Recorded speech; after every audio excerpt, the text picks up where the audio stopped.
where to start? In just 1 year, Doom improves so much over Wolfenstein 3D. If Wolfenstein put it on the map, Doom redrew the map. Enemy diversity is way up.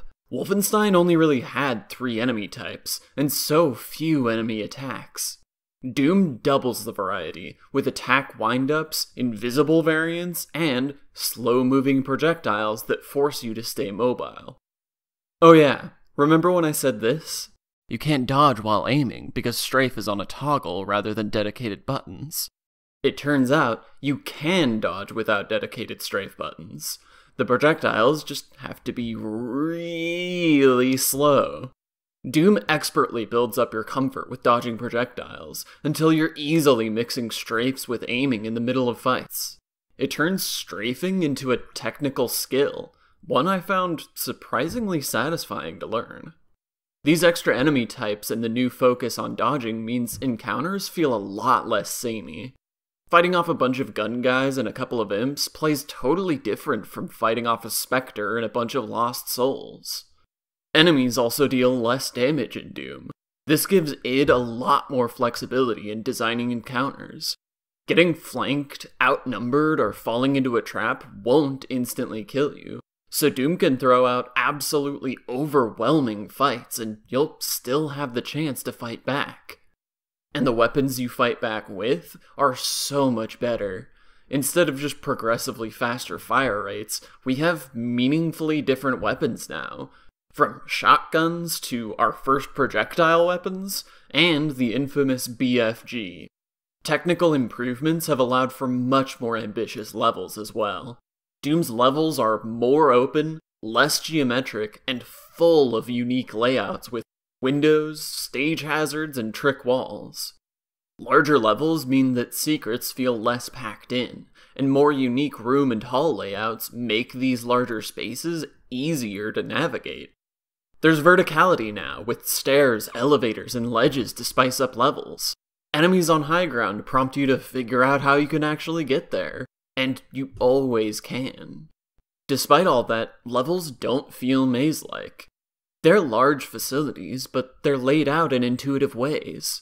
I did still get the occasional, "What do I do? Where do I go?" But it's usually because a random wall opened up somewhere arbitrary in the level, not because the layout itself was confusing. And when you are lost, there's a map to help you. And we have ceilings now. This is an actual Citizen Kane moment. See, in early filmmaking, sets were mostly built like stage sets, easily movable with no ceilings. But for Citizen Kane, Orson Welles insisted on using more realistic sets with ceilings. It may seem like a small thing, but ceilings push us so far from "this is a simulated space" to "this is a location." They also enable room variety, with indoor versus outdoor locations and low ceilings versus high ceilings. And there's a lighting engine. Instead of being flatly lit, Doom's levels are full of varied lighting that affects walls, floors, and even enemies. Lighting is arguably the most important part of selling something as real, and this change, along with several other visual improvements, make Doom look so much more like a place than Wolfenstein ever could. This soundtrack is a big improvement too. I still think there are some weak tracks here. The guitar riffs and drum fills hit hard.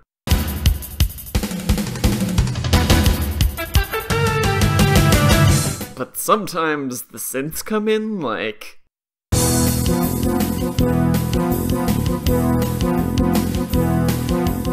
What is this, Hell's Hold music? Still, how can you argue with this?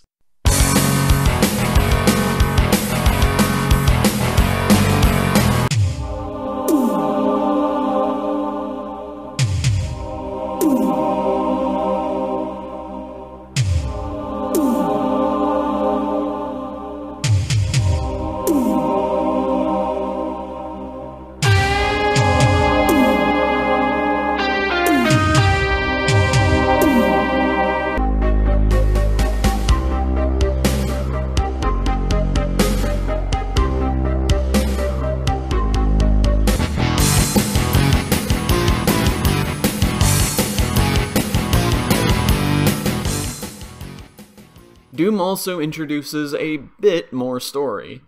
It may be surprising considering its reputation today, and code wizard John Carmack's famous distaste for stories in games, but Doom actually sees id adding more narrative. Wolfenstein only had a congratulatory end slate for Episode 3, and all the other text came from the manuals. Doom, on the other hand, has a full end slate for every chapter, and one or two in-game narrative beats. The ending to Episode 1, which I won't spoil here, actually caught me off guard, and I kind of loved it. We're obviously not dealing with high art here, but they're making an effort to contextualize your play. If all that wasn't enough, Doom even invented arena shooter multiplayer. Over LAN, up to 4 players could duke it out in any of the single-player maps. The term deathmatch was coined by John Romero during the development of Doom to describe the intensity of multiplayer Doom's battles to the death. It looks primitive today. There are no dedicated multiplayer maps or even a score to win. It's just the single-player maps, sometimes with additional player spawn points, with all doors unlocked and sometimes some extra weapon spawns. Still, my friends and I booted up Crispy Doom, with hacked-in WASD, and had some good old-fashioned deathmatch fun for an hour or two. Yeah, shooting stuff in this game is also really satisfying. It won't have the kind of longevity that modern multiplayer games have, but it's great for an evening of arcade mess. And for players at the time, it was addictive. There had never been anything like it. Of course, I can't talk about Doom without acknowledging Satanic Panic and Doom's place in the conversation about video game violence.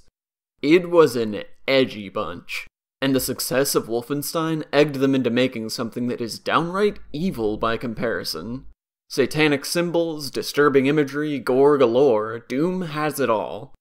Along with Mortal Kombat and, hilariously, Night Trap, Doom got the attention of legislators who may or may not have understood what they were talking about.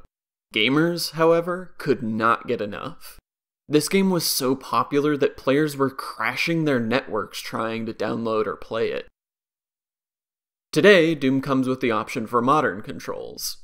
I gave these a shot for comparison, and I didn't intend to replay the whole game. I was just gonna play a couple of levels out of each episode, see how it feels, but I had a day off to kill, and I was just really enjoying myself. Playing on modern controls feels so smooth. It keeps you in the action more, has less of a learning curve, and WASD means that your hand can comfortably reach the number keys to switch weapons mid-combat. They've even added scroll wheel weapon swapping. Of course, all of this does mean that the game is easier. You're a golden god of war on Hurt Me Plenty. Hardcore FPS players may want to start on ultraviolence. Modern controls do, unfortunately, trivialize certain boss-type enemies. Cranking the difficulty doesn't help with this, as difficulty just adds more spawns, and so it doesn't affect these big boys who usually show up alone or in duos. I feel like for the modern controls, they could have turned up the projectile speed for the Baron of Hell and the Cyber Demon. What can I say about Doom that hasn't already been said? It improved on Wolfenstein in every regard. Doom was a statement, a gold standard for FPS developers to strive for. It's available on Steam for a few bucks, and I'd recommend it to anyone who's interested. With Doom, it had revolutionized PC gaming. Next week, we'll take a look at what came after Doom.